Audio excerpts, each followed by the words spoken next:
महर्षि अत्रि की पत्नी माता अनसुईया की कथा। एक बार ब्रह्मलोक में तीनों देवियाँ लक्ष्मी, पार्वती और सरस्वती आपस में मिली। वे आपस में चर्चा कर रही थी कि संसार में सर्वश्रेष्ठ पतिव्रता कौन है। इतने में भ्रमणकारी नारद जी वहाँ पहुँचे।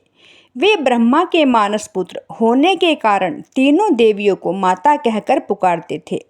नारद बोले, माताओं, इस सृष्टि में इस समय महर्षि अत्रि की पत्नी अनसुईया ही सर्वश्रेष्ठ पतिव्रता स्त्री है।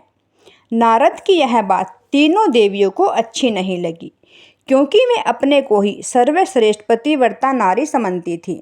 उनके अहम को ठेस लगी। तीनों ने अपने मन में दृढ़ निश्चय किया कि अनसुईया के पतिव्रत की परीक्षा लेनी चाहिए। लक्ष्मी और पार्वती अपने लोकों को चली गई। अब तीनों देवियों ने अपने अपने पतियों से अनसुईया के पतिव्रत धर्म की परीक्षा लेने को कहा। तीनों देव अपनी पत्नी की बात मानकर अनसुईया की परीक्षा लेने चल दिए। रास्ते में तीनों देव ब्रह्मा, विष्णु, महेश एक जगह मिले। तीनों ने ब्राह्मण का वेश धारण किया और प्रहते अनसुईया की कुटी में पहुंच गए। उस समय महर्षि अत्रि तपोलीन थे। तीनों देवों ने अनसुईया से भोजन करने की प्रार्थना की। भोजन करने की उन्होंने एक शर्त रखी, हमें दिगंबर रूप में आप भोजन करा सकती हो तो बताए, अन्यथा हम कहीं और जाए। प्रातःकाल अतिथि को लौटाना अशुभ माना जाता है, परंतु पतिव्रता नारी किसी पुरुष को दिगंबर रूप में भोजन कराए, यह बात पतिव्रता के किसी प्रकार भी अनुकूल नहीं थी। इस धर्म संकट में अनसुईया ने अपने पति के चरणों का ध्यान किया और बोली, अगर मेरे पति में मेरी सच्ची प्रीति है, उसके प्रभाव से ये तीनों अतिथि नवजात शिशु हो जाए। तीनों देव नवजात शिशु बन गए।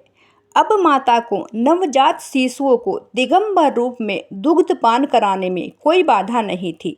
महर्षि अत्रि तपोनिवृत्त होकर जब आश्रम में लौटे, अनसुईया ने उनकी स्तुति की और बताया कि आपकी अनुपस्थिति में विषधारी ये तीनों देव पधारे थे।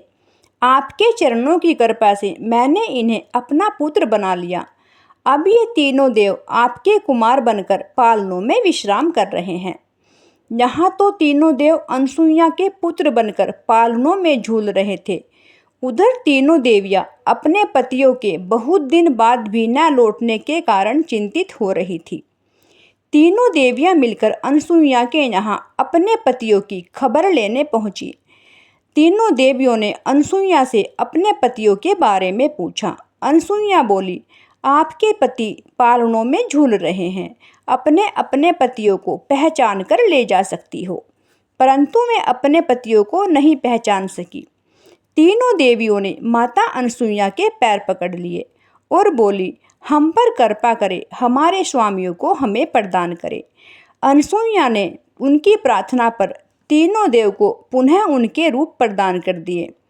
तीनों देव अपने अंश से महा अनसुईया के पुत्र बनकर रहे। शिवजी के अंश से दुर्वासा, ब्रह्मा के अंश से चंद्रमा और विष्णु के अंश से दत्तात्रेय हुए। दोस्तों, अगर कथा अच्छी लगी तो प्लीज़ चैनल को सब्सक्राइब और लाइक ज़रूर करना।